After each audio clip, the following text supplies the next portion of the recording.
Welcome to Fantasy Fomo. For those new to the channel, we take a data-driven approach to fantasy football. Our goal is to reduce FOMO by making fact-driven decisions. To stay up to date, like this video, click subscribe and the bell notification. In this week's episode, I'm having a look at players and their points differential for the last 3 weeks versus their year to date. I'm not sure about yourself, but I'm in the position where I do need to find a couple of mid-tier players that have the potential to push into the premium position to close out my team. And also, I do have a couple of concerns with players that I did believe would be in the top 6 position and are now sliding. On screen, I've created a chart using the ThoughtSpot versus command. And if you'd like to stick around to the end of the video, I can show you how easy it was to create this comparative analysis. Our y-axis is showing the points per match for the matches in the last 3 rounds. So rounds 8, 9 and 10. And the x-axis is the differential to their year to date points per match. So what we're looking for is that where the points differential is positive, these are players that have improved their points per match in the last 3 rounds versus their year to date. Whereas those that are negative, that in the last 3 rounds, the players have not been polling so well. So we're just going to step through having a look at each position to try and identify, are there any outliers that could be of interest to consider for our team. So let's start with defenders. I'm just going to select all the potentials, including the swing positions. And let's start on the positive side. So we can see here there's 5 players that in the last 3 weeks, their differential is greater than 25 points per match. So let's have a look at who that is. So we can see Darcy Moore, whose average over the last 3 matches is 115. And he's improved nearly 39 points in that period. So this could be a great opportunity that, as he's now playing down back, an opportunity to bring him into the team in a top 6 position. Who else do we have? We've got Mason Redman, Jack Scrimshaw, Braden Maynard, and Caleb Daniel. And we can see here all these players, even Jack Scrimshaw, has been averaging above 100 over the last 3 weeks. If we look at those that haven't moved as much, but still above this 100 for the last 3 weeks, have a look. Jordan Dawson, Jack Crisps has also improved. Sam Doherty has, now that he's starting to go back to a more traditional role, has really started to improve his points differential. Let's have a look at this. Callum Mills, in the last 3 rounds, has been averaging over 120. He's obviously improved that. And Callum Mills, is the number 1 defender for the year. Let's have a look at who else we have. Daniel Rich and Blake Hardwick. So all of these players here we could consider to move into the top 6 position. Let's have a quick look at those that are sliding. And right at the spectrum, we see here Jack Bowes. So the last 3 weeks has only been averaging 70 and has been down nearly 37 points per match. So this obviously is a big red flag that we really should look at moving Bowes on. So look at some of the others that are sliding. Jordan Ridley, obviously the last 3 matches coming back from injury, he's been averaging 98. Personally, I still think at his price point, he'll be top 6 at the end of the year. So probably still a hold. Let's have a look as well. Tom Stewart, this is quite interesting. It was definitely the top price a number of weeks ago, but over the last 3 weeks has dropped down to an average of 92 points. So again, this could, even though the last 3 rounds for Ridley and Stewart have not been impressive, this could be an opportunity to buy. So let's select our forwards to see what options we have. And again, we'll start with the positive. And let's have a look at, who do we have here? So Tom Hawkins, over the last 3 matches, has improved his points differential by 30. Has now been averaging over 113 points per match. Dane Zorko just continues to churn out the numbers. At a lower points, but Taron Thomas, but this is under 100, so something maybe to consider at the lower end. And who's this we have here? Cam Zerha has improved his points differential, but at the same time is only averaging 68 points per match. So it's probably not something we want to consider. Let's have a look at these individuals. We have Charlie Dixon. Bailey Dale has been averaging nearly 110, has really improved. And Nick Hine is, probably been one of the recruits for the year for the Bombers, and is really starting to churn out some points. Maybe one to watch with the Bombers run getting a little bit harder. Let's have a look at the other side of things, see who's sliding. So we see Jack Zebel has had a stellar year, and if you got him early, obviously this is a hold. But we can again see that in the last 3 rounds, he's averaging under the 100, whereas previously he was nearly 125. Let's have a look at some of the other defender forwards here. Taylor Walker.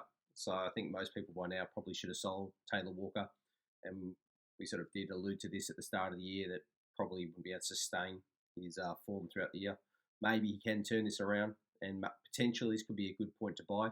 But myself, I've moved off Taylor Walker, and we can sort of see that performance over the last 3 weeks has been down nearly 43 points. Who else do we have here?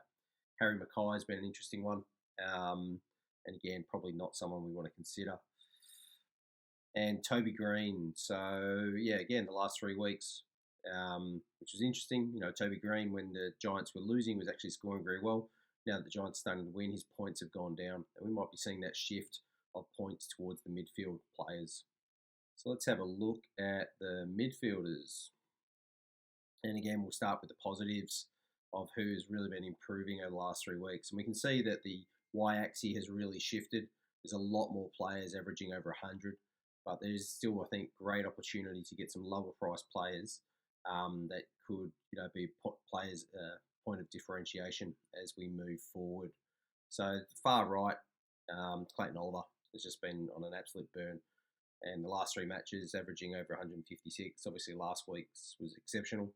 And it probably continues to be that. Might be someone you want to consider to purchase post-buy because his price is just going to just continue to be a premium for the time being. We also have Marcus Spontanpelli, again, just been churning out the points really since Josh Dunkley has gone down injured. We see Darcy Parish for the Bombers again, since Anzac Day has just been churning out numbers and really, has moved up from that mid-priced range as a midfielder to a premium. Who else do we have here? With Dane Zorko, again, can either play forward or midfield. And Tomlin Liberatore. This is quite an interesting one. A video a couple of weeks ago, we did have a look at the numbers that Tomlin Liberatore, when Josh Dunkley is not playing, has a points differential of about 30 points. We're really starting to see that in his numbers. And I think this could be quite interesting now with Treloar getting injured as well, if Tomlin Liberatore can keep maintaining that. Who else? We've got Rory Laird, obviously can play both mids and backs. Jared Lyons, again, the last 3 weeks have been exceptional. Touk Miller, Hugh McCluggage, Tom Mitchell. So especially in the two of the last 3 weeks has been, very large numbers. So hopefully we can see this from Titch going forward to be a bit of consistency. Josh Kelly, I think he's benefited from a slight change of role. Let's have a look at just some of the others that, could be of interest. What do we have? David Swallow, Callum Ward, Lockie Hunter. So these are all over 100, but, in that premium space, Jack Billings, probably we really want to aim at these players that are averaging 115 plus and, have opportunities.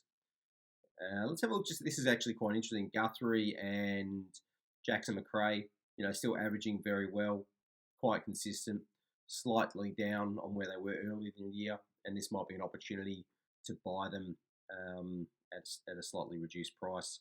So let's have a look at those that are sliding, especially around the 100 mark. So we see Sam Walsh over the last 3 rounds only averaging 105, so as previously he was averaging close to 130. Travis Boak is also down. David Mundy, Joel Selwood, and if we sort of look at some of maybe the cheaper options, who's moved the most, Adam Treloar, and I think this reflects on his injury as well, and Scott Pendlebury.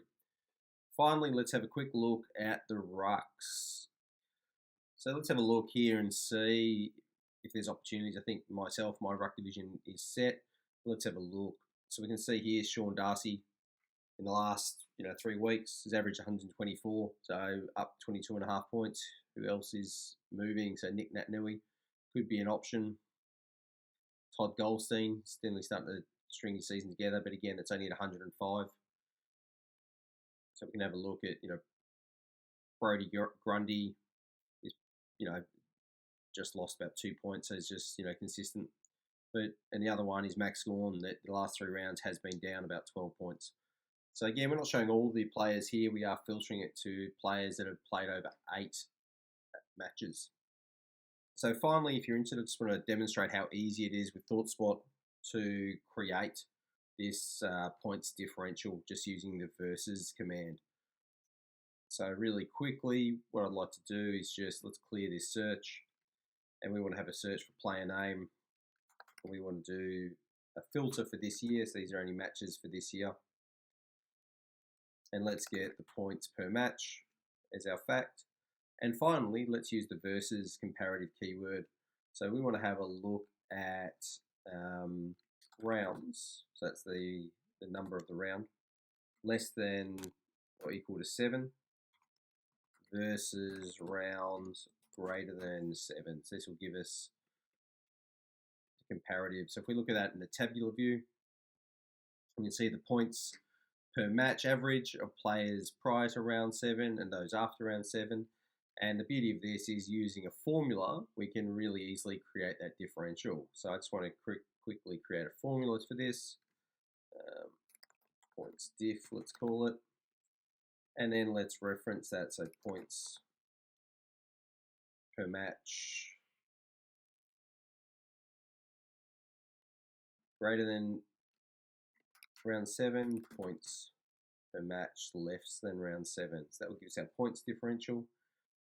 And this is where we might want to sort this or make any filters. So we can obviously sort this descending, and we might want to exclude any of those values that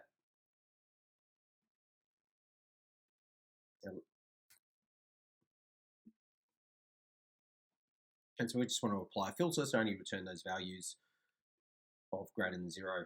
So that's it for this episode. Please leave your feedback and questions in the comments below. If there's any specific players you'd like me to have a look at, then please reach out. Also, like, share, and subscribe.